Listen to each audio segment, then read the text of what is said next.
It is the Stephanie Miller Show. Welcome to it.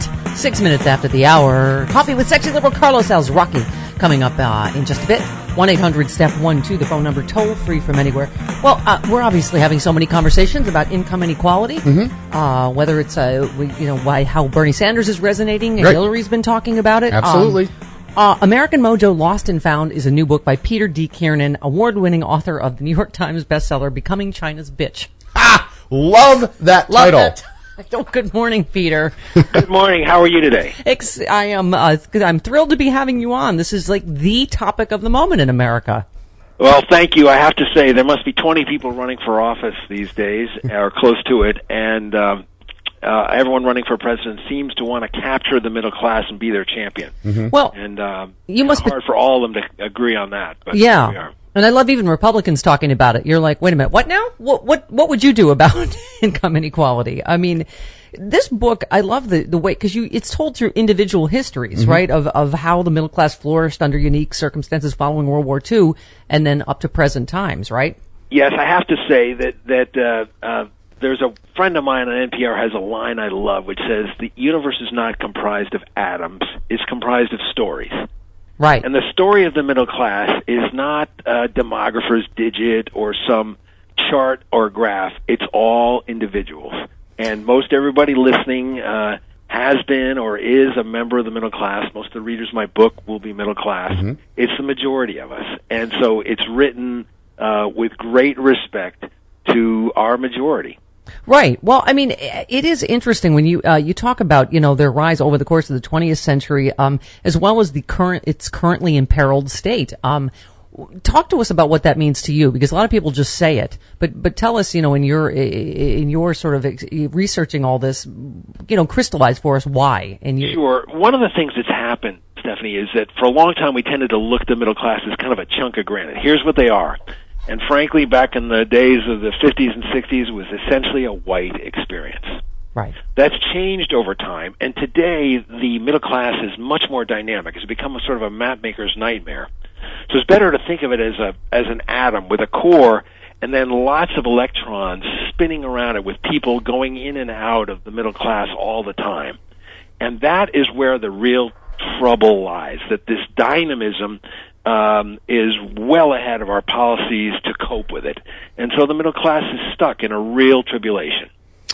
Well, yeah, as you say, 80% of the world's purchasing power, 92% of the world's economic growth, and 95% of the world's consumers are now outside the U.S. You ask whether Americans are in danger of being left behind, sort of like an economic rapture, and we are being left behind. Well, here's the problem. Here we sit. We have a colossus of an economy, a $16 trillion thing of majesty, right? Right. And the trouble is, we're not creating the kinds of jobs that enable people to live a middle-class life. What I talk about in the book is inflation for most Americans is moderate. But if you look at the relevant costs, what I call in my book relevant inflation for middle-class life, education and college costs, healthcare costs, housing costs, energy costs, your drug prescriptions, all those have very spiky, huge inflation. Right. And yet, at the same time, for the last 30 years, real wages have been flat. And therein is the gap, is the problem that we've got to help our middle class resolve. Yeah, I mean, and I guess the more pertinent question then is how, everybody has an idea, like why are wages stagnant and how do we change that? With no disrespect to the 20 or so people who are running for the presidency, when people talk about creating jobs, most of them, frankly, have never done it, so they don't know how to do it. But the key is the creation of great breadwinner jobs. And it's very frustrating because right this minute, as we speak, there are 4 million jobs. They're data processing and information systems jobs. They're digital jobs. There are lots of skill-based jobs, 4 million of them, open and available. These are jobs that don't need to be created. They need to be filled. Right. We have a skills gap, and we have to help people get the skills necessary to fill those open jobs. Your book, Peter's filled with, these stories, like you say, the individual stories, that sound fascinating. Every chapter begins the story of a person who participated, in some cases played a key part in the progress of the American middle class. Tell us about these. So there was a potato magnate who became, played a part in the made McDonald's possible. Yes, absolutely. Tell us that one. And what it says is that there are people in this country who just are job creators. Stephen Jobs was another one. He was a brilliant guy and he designed cool-looking products. But what it was even in his name, Jobs. Yeah. So it's almost like out of Dickens, right? I mean, he is the world's greatest jobs creator. And what we have to do is find a way to harness the energy of some of these people who are one percenters. There are flex factors in our society. Women are a flex factor. One percenters are a flex factor. We have to manage them and their abilities and direct them to fill the gaps we have in our middle class. If we don't do that, we're not going to be the kind of country we can be. Speaking of women, there's a chapter on Betty Friedan and her contribution to unleashing the economic potential of women. Yeah, Stephanie, I have to tell you that when you write a book, I know you're doing, and you've got one coming, or it's just been released. Thank you for bringing that up, Peter. It's out and it's #1 on Amazon. Thank you. Oh my God! Well, I'll like yours if you like mine. How's that? Okay. Yes, I do. We I like love you. your book. but here's the exciting thing about writing a book that you may have discovered is that you learn. And I started doing some research on Betty Friedan and what women have been up to for the last 50 years. And what's extraordinary, and I'm calling it. It's early, but I'm calling it. America has become a matriarchy. Here's why I say that. Yeah. Today, 51% of the professional jobs, most of the professional jobs, are held by women. Every minute of every day, a new business gets created in this country by women. Today, there are millions more women in college than men. They are 60% of the graduate students and half of the PhDs. Women are creating jobs and building an opportunity for themselves. Most of the accountants in this country, women. 40% of the associates in law firms, women.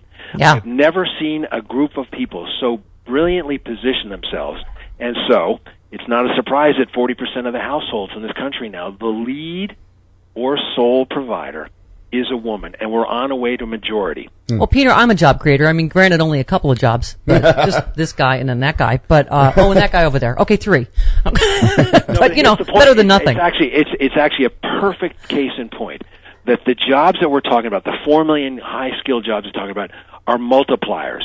If you fill that job, it's a necessity to create 2 or 3 more jobs to support what that job does. Yeah, right. And we've lost that. So if we have 4 million of these great jobs. And we have problems, okay? If you think of every single soul in Los Angeles, every person, and every person in Philadelphia. And they're all on the 405 right now listening, by the way, but go ahead. Okay, if they're out there listening, that's how many young people between the ages of 16 and 25 in this country are what I call in my book NEETs, not in education, employment, or training. They have nothing to do. Can you imagine anything more frustrating and diminishing than being 22 years old with no hope, no job prospects, no education, and nothing to do? Yeah. That is a legacy we cannot allow. We have to figure out a way to train those kids. And if you're 22 and you've been out of school for 5 years and you don't read up to grade level and your math isn't up to grade level, saying, well, education is going to solve that young man or woman, they're not going to school with 15-year-olds in high school. That's not going to be the solution. We have to encourage, and my book is written for everybody, whoever you vote for, I don't really care. What I want you to do is force him or her to answer the questions, what are you going to do for the needs? What are you going to do to optimize women's impact? Because they are multipliers. It makes no economic sense to pay women less. Yeah. Well, Peter, I do care who you vote for. And here's what I want to ask you, because, we're coming up into a presidential election cycle. And of course, every Republican is citing Ronald Reagan. They're sainted Ronald Reagan. You talk about Reaganomics in the book. That's part of this, right? Because I sure do. And while I can't pick my favorite Republican, I'm happy to give you my top 10. But I think one of the issues we have to do when we look at what Reagan did, I'll give him both sides, the good and the bad. He was brilliant and brave in crushing runaway inflation and rewriting our economic ship. However, then he got into a tax scheme Right. that essentially created structural redistribution. Now, did he do it on purpose? I'm not going to play psychographer and try and figure out what was driving him, but the facts are the seeds for this 1% disparity that you're seeing right now were planted when you had everyday Americans having to pay a higher tax rate and the wealthy having a much, much lower tax rate. Yeah. And what happened is we got in this sine wave of economic ups and downs. And what's happened and has crushed the middle class is, sadly, when we have the economic downs.